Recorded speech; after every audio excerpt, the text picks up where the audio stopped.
new PTR patch notes review. We'll go over the newest one, just came out today. It's November 3rd, 2025.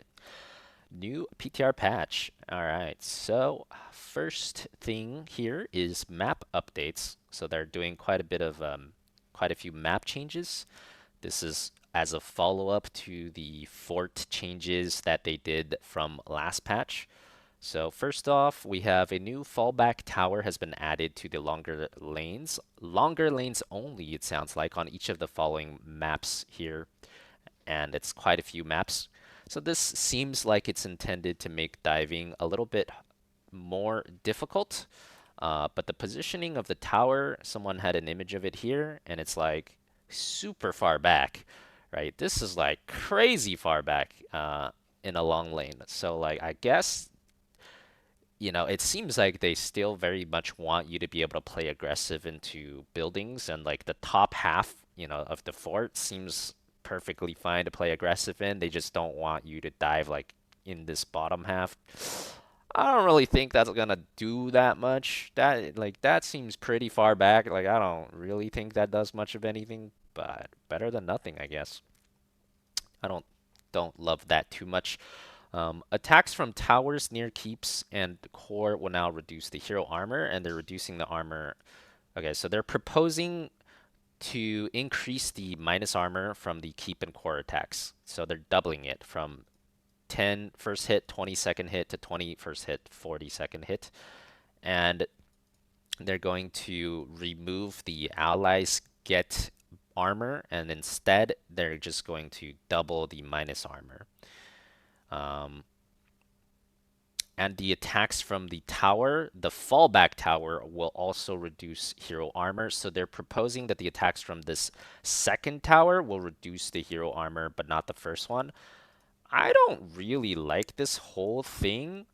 This whole thing seems like kind of a cluster F. Like at this point, like I don't understand why they're trying so hard to keep the tower changes. I really want them to give an explanation, because it seems like they are really trying to keep the tower changes no matter what, to the point where it's extremely convoluted. Like I think I don't like any of these changes because it just convolutes the game for no reason. Like, if you're gonna double the armor piercing from the forts, the armor piercing has been -10, -20 for like forever, right? So changing something that's been that way forever, -40 armor is like huge. That's like you just pop at -40 armor. It's just really weird, and it feels convoluted. And then the new fallback tower has not been a thing for a very long time. And you're also proposing that this one tower now will do minus armor, but the normal towers don't minus armor. So that's like confusing complexity. Now some towers do minus armor and some towers don't.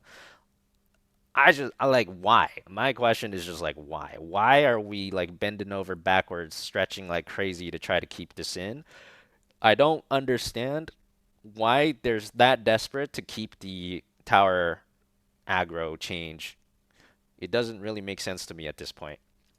It's like so confusing now. Like one patch, your heroes got armor. The next patch, your heroes will no longer get the armor. Like, why are you doing this? That's my question. I don't get it. At this point, I'm more for like a full revert of the tower mechanic only, because I have no idea what they want to do here, and it doesn't seem worth it to do all this weird ass complexity when it wasn't broken in the first place. Um, yeah, I don't really get it, but whatever. All right, moving on. Alterac Pass. Cavalry now gains more health in the later stages of the game, so you'll be able to close out games later on more decisively. I think that's good. That should lead to faster game times, hopefully less like crazy level 27 stalemates. So I think that's good. I think later game you want to just end the game. I don't want like a 40-minute game. 20 minute game is good enough. Um, Cavalry takes a little bit more damage from the structures. The early game capture time is lower now, so they're trying to make it easier for you to capture the objective on Alterac. This is a problem, especially in higher ranks, because Alterac, one of the biggest things about Alterac is it always drags out because it's not worth it to get the objective in the early game because you need so many people on the objective to reliably get it with all the guards early game, and very often you're going to be missing soak if you're going to be putting that many people on the objective.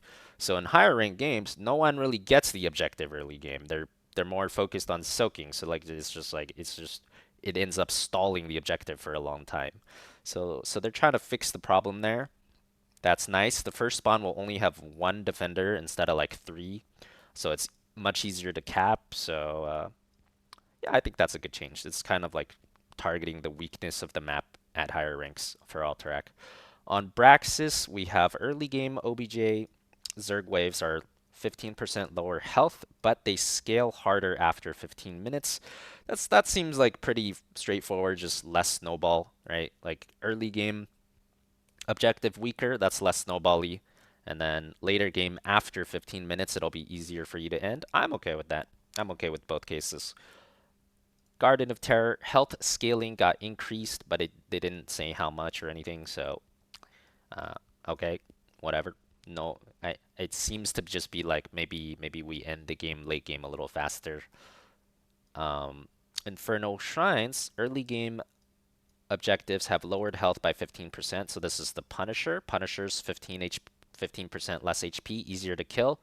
I think that's also good. I've been saying this patch that Infernal Shrine's OBJ is like crazy strong because last patch they made it so you cannot jump the Punisher over the wall, and that's a huge buff to the Punisher because when you could jump it over the wall, it would be hit by 3 towers or 2 towers in the fort, and the enemy heroes could not defend it, right? Like the enemy heroes would have to kill the wall first. So your first Punisher used to die really fast, but now it doesn't jump over the wall. It doesn't take fort damage anymore, and it's easier for the pushing team to defend it because it's like just right there on the gate with the pushing team.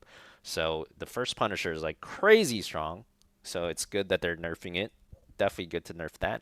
And then this seems pretty consistent. They just make things stronger after 15 minutes. So they want the game to kind of end faster when you're getting like a late game objective. I'm okay with that. I think that's fine.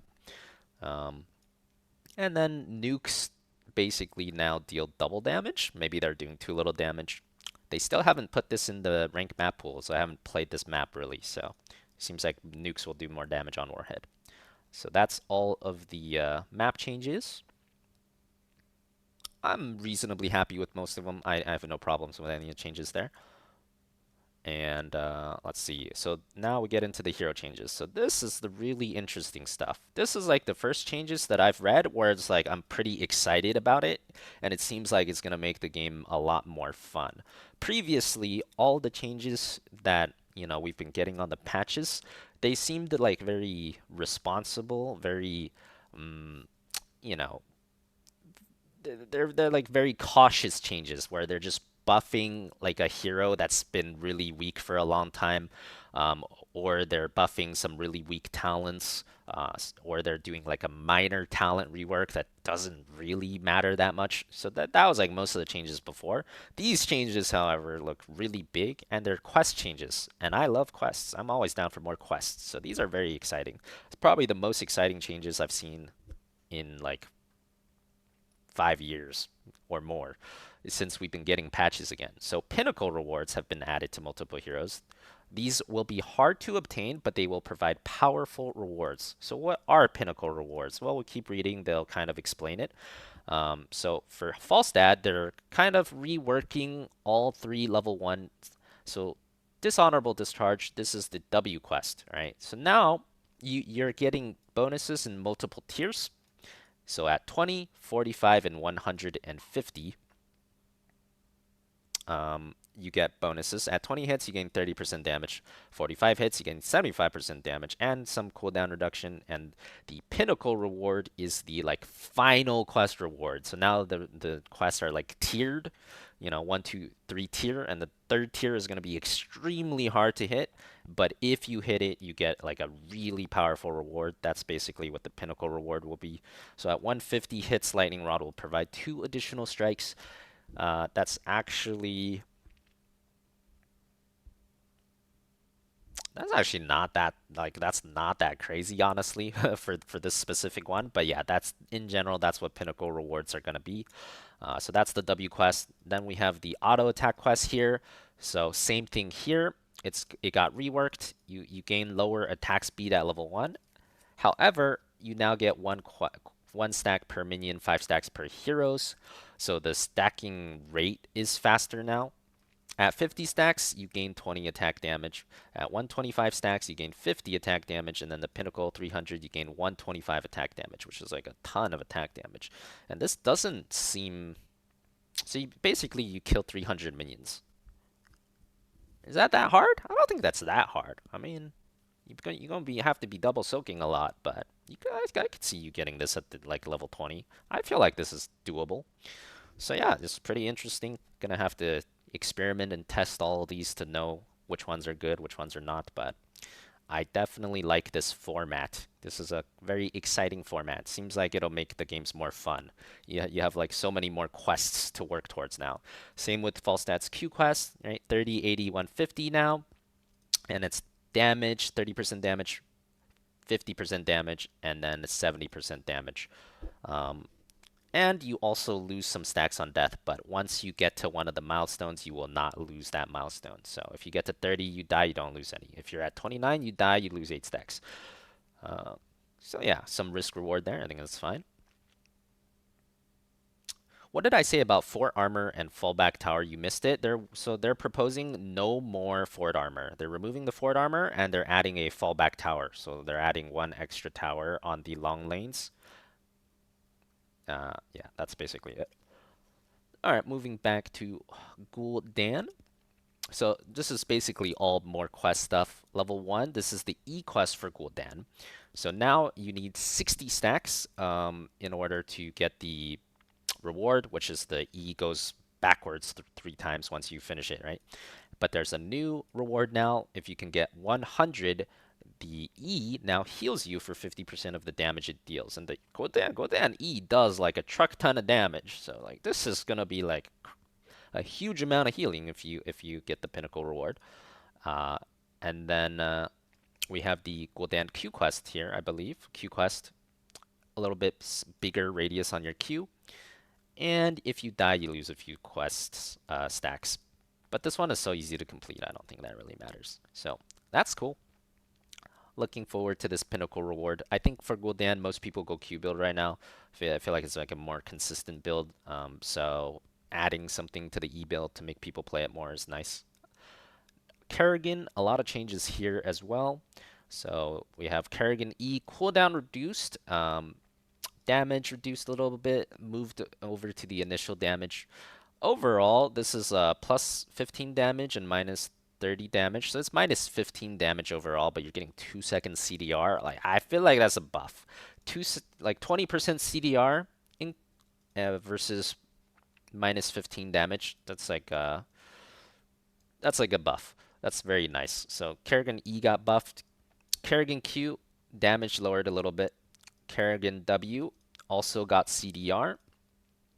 So damage reduced a little bit as well. But or Kerrigan W, this is the W. But now there's a baseline quest. Killing enemies within 1.5 seconds of hitting them with Q will grant you a stack. And at 75 stacks you get damage, and at 125 you get damage on your Q. So I don't understand why this is here. This should be under Q. Like this has nothing to do with the W. Like this just must be a typo or something. This is literally just the Q quest that you can get on Kerrigan at level 7 right now. It's literally just Q quest, but they're giving it to you baseline now, which is very powerful because that quest I feel like was one of the best Kerrigan 7 talents anyways. I almost always pick that one anyways. So like it's really strong talent. You get it baseline. That's like a huge buff, I feel like. That's like a huge buff. So you get a baseline Q quest. And then you have your combo cooldown reduced by quite a bit.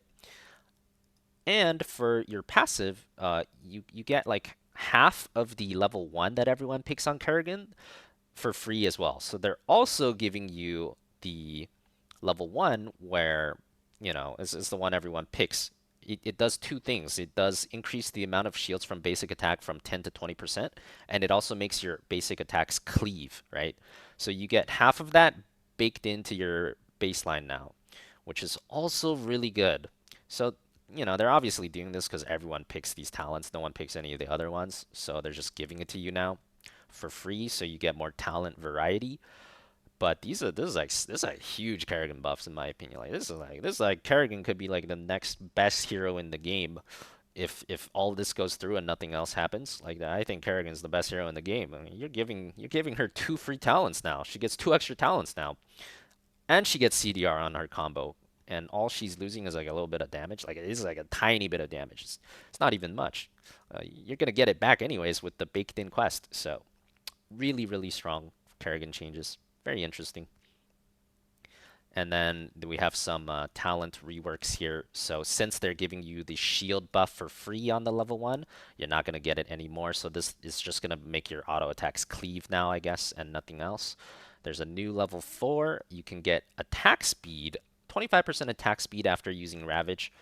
I think this will be pretty good because, you get the basic attacks give you 20% of extra shielding now. So if you get AoE attack and you get attack speed, that seems like a viable build. That seems like it's pretty good. Could be picked. Level 7, we have Boundless Fury cooldown increase a little bit. I think that's the one that gives you free Qs. Let me see.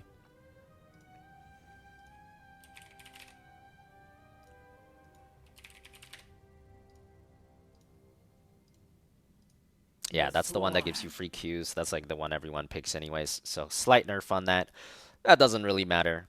You get like a free Q on every hero once every 10 seconds or once every 12 seconds. Doesn't matter that much. It's just going to be really good either way.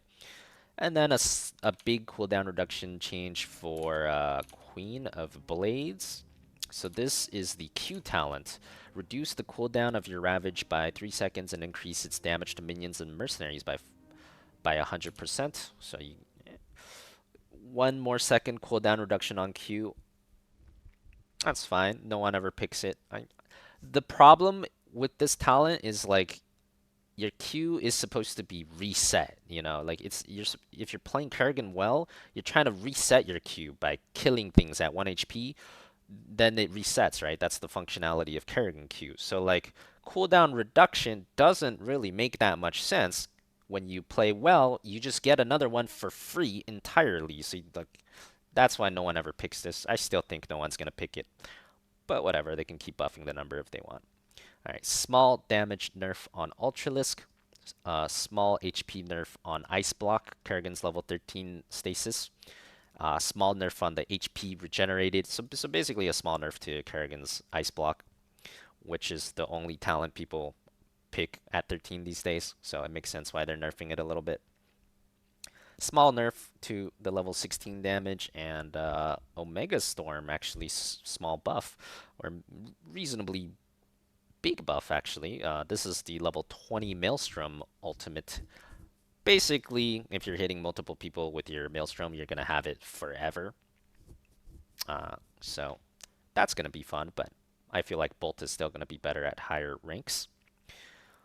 What's going to take for people to take Maelstrom? Well, you could just buff the damage, At some point, the damage will be...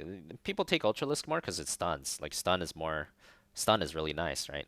Stun is generally better than... Stun plus damage is better than just damage. But if the damage does a... if you increase the damage enough, eventually people will take it.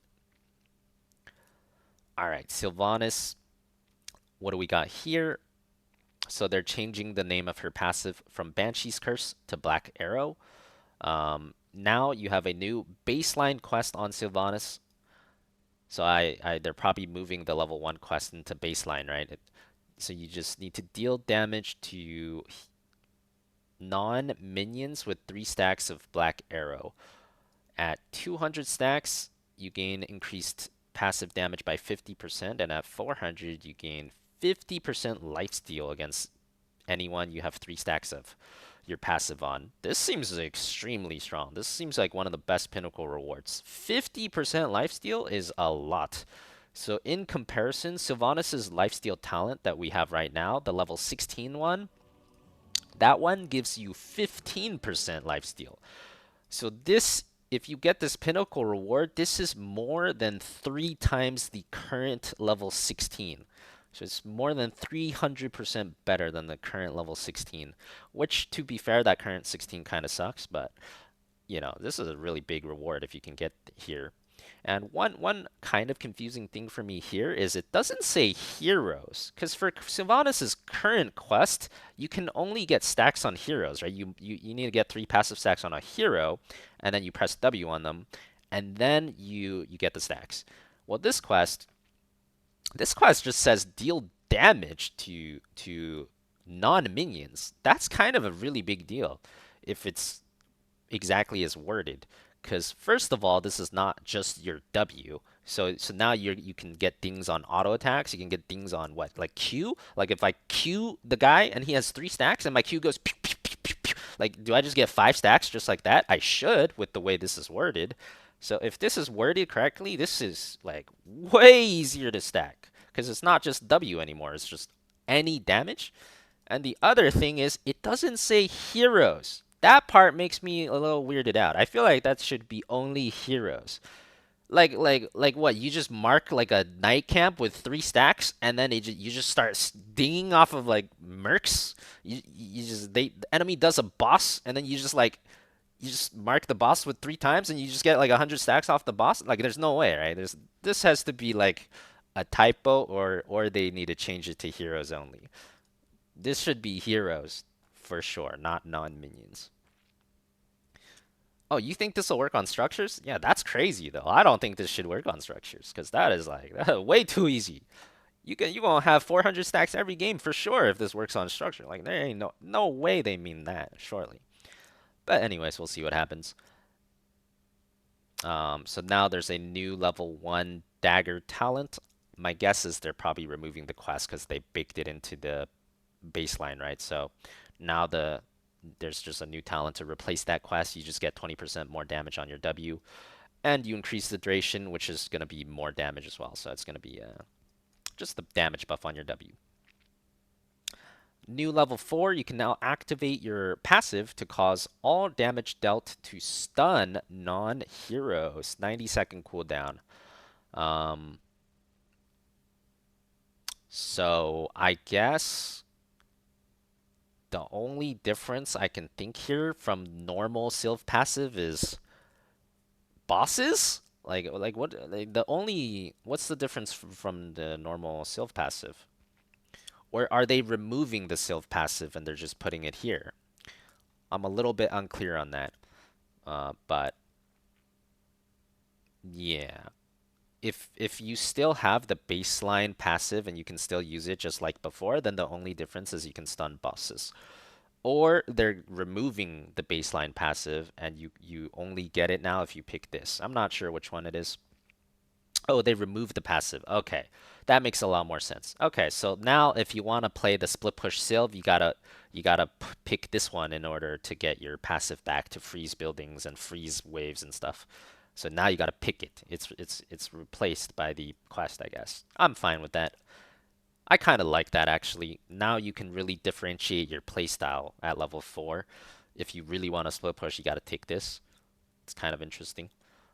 All right, level 7, we have Barb Shot. This is the Q talent that no one takes. They're increasing the damage again. The problem with this talent is you cannot control who your Qs hit very well. I think it just hits like the closest hero to you, closest thing to you or something. So it's really, this talent only gives you the damage bonus if you hit all your Qs on the same target, and that's hard to do. So that's why no one picks it. It's a nice buff, but it doesn't fix the underlying problem, where it's just really hard to get it to proc in the first place. So I don't think that'll make much of a difference, but always fine with buffing weaker talents. And then they're reworking the W cooldown reduction on Sylv for level 7. You get CDR now when you attack non-minions with 3 stacks doubled against heroes. So I believe it used to be only CDR when you hit heroes. Let me see here. Yeah, so it used to be only get CDR against heroes, and every hero hit would be 1.75 CDR. Now you get What is this? Now you get like 1.5 CDR against heroes, but you also get CDR on camps, and you also get CDR on buildings. That seems like a buff. Like, yeah, well, man, you get CDR on your W when you're hitting buildings now. Like that is like you're just gonna be like spamming W's. Like that's like a really big buff to any Sylv hitting buildings. That's like a big buff to the split push. Interesting. Yeah, OBJ race as well. You're hitting an immortal, you're gonna have your W up all the time, right? That should be improving her OBJ race as well. Yeah, that seems pretty good. Seems like a buff. And then the double E talent at level 13, you have to cast your second E in 4 seconds now instead of 5. That's very small nerf. That's fine. No big deal. Next hero, Thrall. Alright, this one's getting a lot of changes too. Crash Lightning. Now bonuses are provided 2 times instead of only at the very end, right? So at 15 and 30. Wait. Didn't Crash Lightning already provide 2 bonuses? Wait, what's the difference here? Let me see. What is it you Nope, wish, it only did it at 30. Okay.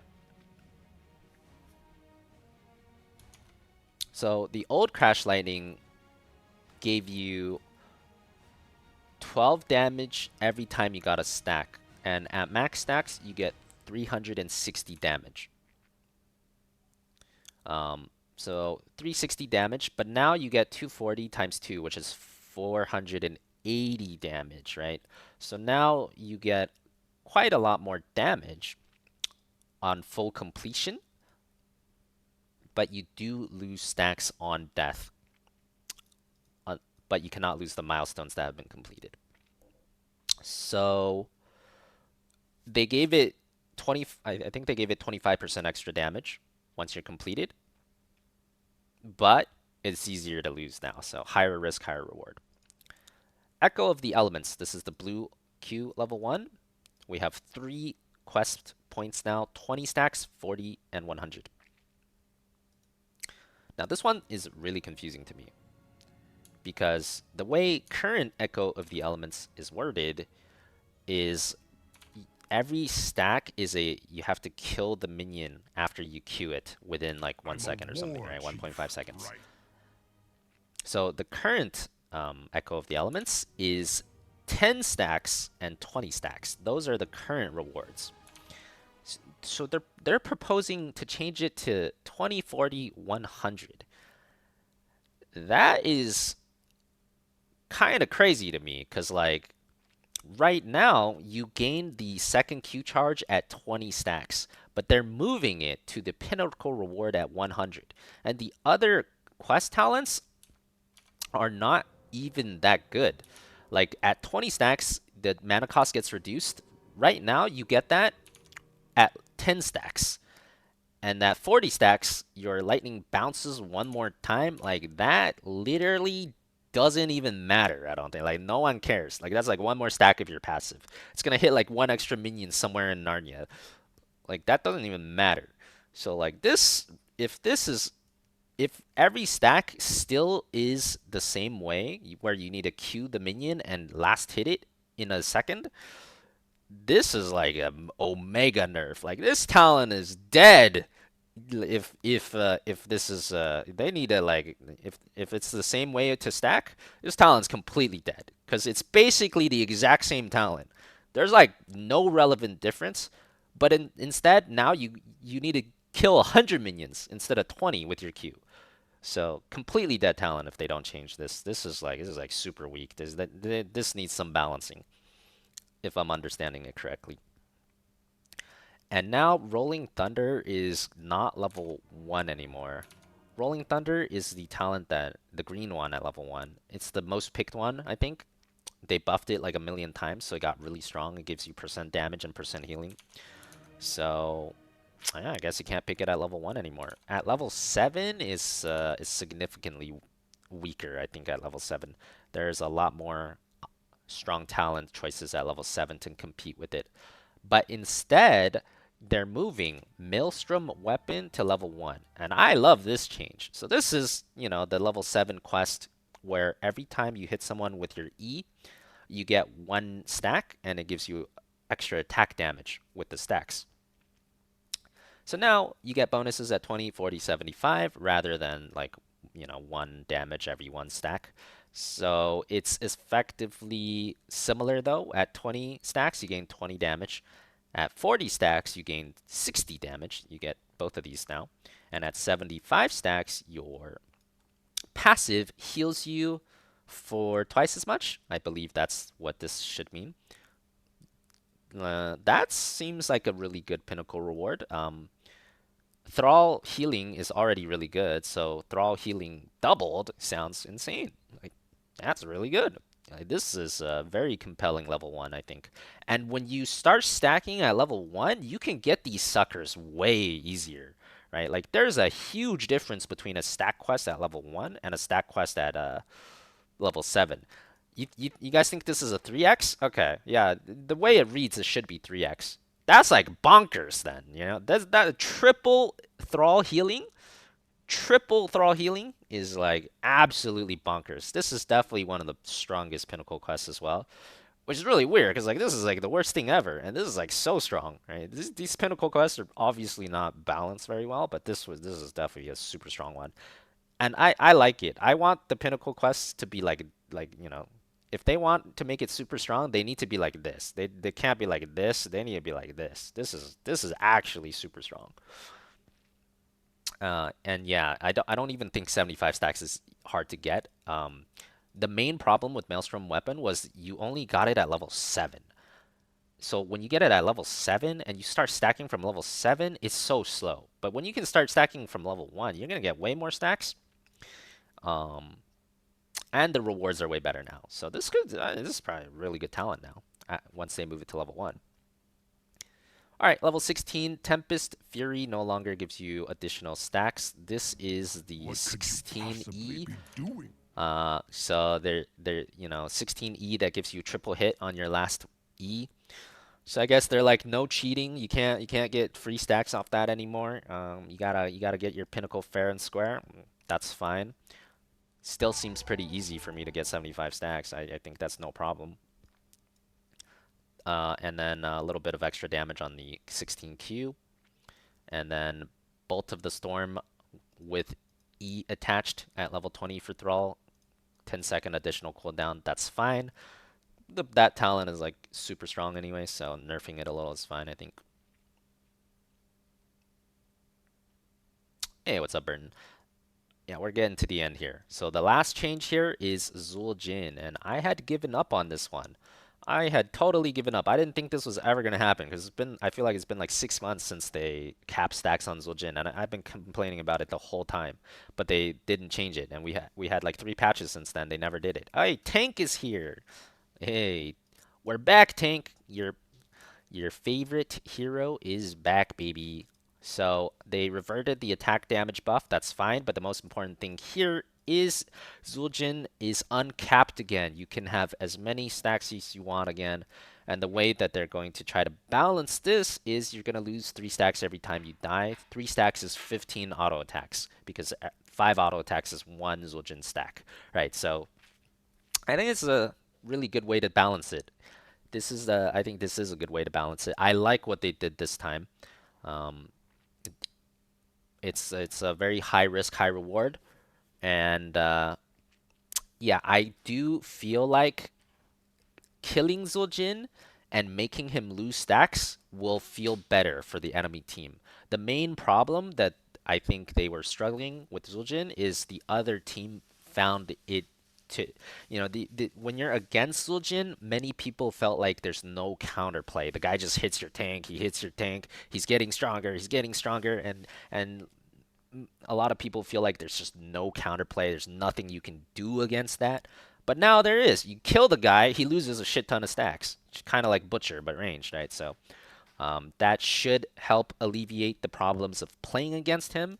And it also makes the Zul'jin players happy because they get their stacks uncapped. And now it becomes a very skill-intensive hero where you have to hit the enemy without dying. That's actually pretty hard to do. So, yeah, one of my favorite changes this patch for sure. That's awesome. And a very small buff to Headhunter damage. And that's about it. Everything else is bug fixes. They fixed some of the tooltips that were inaccurate. And yeah, that's it. Very happy with this patch. I like the way the quests are going. I think this is a much more exciting way to play HOTS with all these quests, so it's very cool.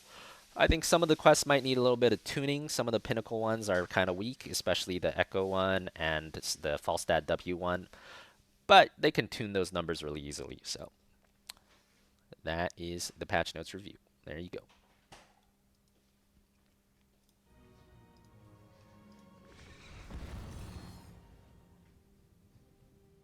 Did the janitor kill quest Thrall? No, he did not. Well, I mean, maybe a little bit.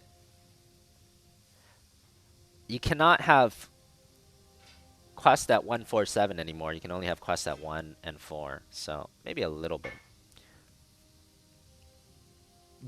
But I'm okay with that because the E quest at 1 is so much better.